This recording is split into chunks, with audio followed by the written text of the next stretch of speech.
একদিকে যুদ্ধবিরতির আলোচনা, অন্যদিকে হরমুজ প্রণালীতে উত্তেজনা ও জাহাজ চলাচলে কঠোর বিধিনিষেধ, যা মধ্যপ্রাচ্যের পরিস্থিতিকে ক্রমেই জটিলতার দিকে নিয়ে যাচ্ছে।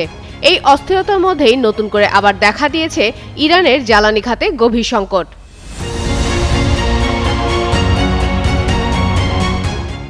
গত ১৩ এপ্রিল থেকে ইরানের বন্দর ও হরমুজ প্রণালীতে যুক্তরাষ্ট্রের নৌ অবরোধ তেহরানকে চাপে ফেলেছে।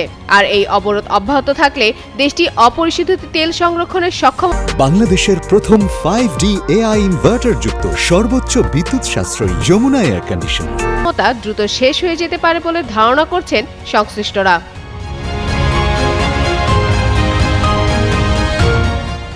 তথ্য বিশ্লেষণকারী প্রতিষ্ঠান কেপলারের পূর্বাভাস অনুযায়ী আগামী ১২ থেকে ২২ দিনের মধ্যেই ইরানের মজুদের সব জায়গা পূর্ণ হয়ে যেতে পারে। একই সঙ্গে মার্কিন বাণিজ্যমন্ত্রী স্কট বেসেন্টও দাবি করেন, ইরানের প্রধান রপ্তানি কেন্দ্র খার্ক দ্বীপের সংরক্ষণ সক্ষমতাও দ্রুত সীমায় পৌঁছাচ্ছে।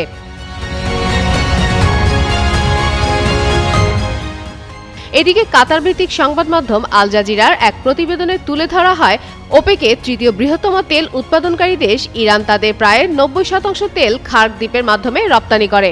অবরোধের কারণে রপ্তানি বন্ধ থাকায় এই বিপুল পরিমাণের তেল এখন স্থলভাগ ও সমুদ্রের ট্যাঙ্কারে মজুত করা হচ্ছে। ১৩ থেকে ২১ এপ্রিলের মধ্যে দেশটির তেলের মজুদ ৬০ লাখ ব্যারেলের বেশি বেড়েছে এবং ২০ এপ্রিল নাগাদ খার্ক দ্বীপের ট্যাঙ্কারগুলো প্রায় ৭৪% পূর্ণ হয়ে গেছে।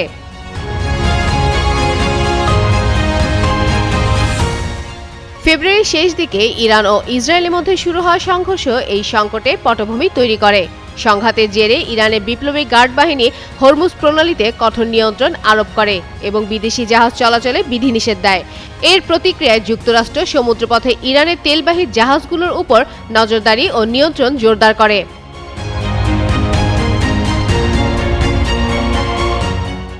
আল জাজিরা আরও জানিয়েছে, ইরানের প্রায় ১২ কোটি ৭০ লাখ ব্যারেল তেল সাগরে ভাসমান ট্যাঙ্কারে সংরক্ষণের সক্ষমতা রয়েছে। তবে উৎপাদন কমানো বা বন্ধ করা ইরানের জন্য ঝুঁকিপূর্ণ সিদ্ধান্ত হতে পারে।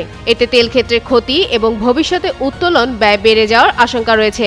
যদিও ভাসমান মজুদ থেকে স্বল্প মেয়াদে কিছুটা স্বস্তি মিলতে পারে, তবে দীর্ঘমেয়াদে এই সংকট ইরানের অর্থনীতি ও বৈশ্বিক জ্বালানি বাজারে বড় প্রভাব ফেলতে পারে বলে মনে করছেন সংশ্লিষ্টরা। ফাতেমা ফাতেহ জান, যুগান্তর নিউজ।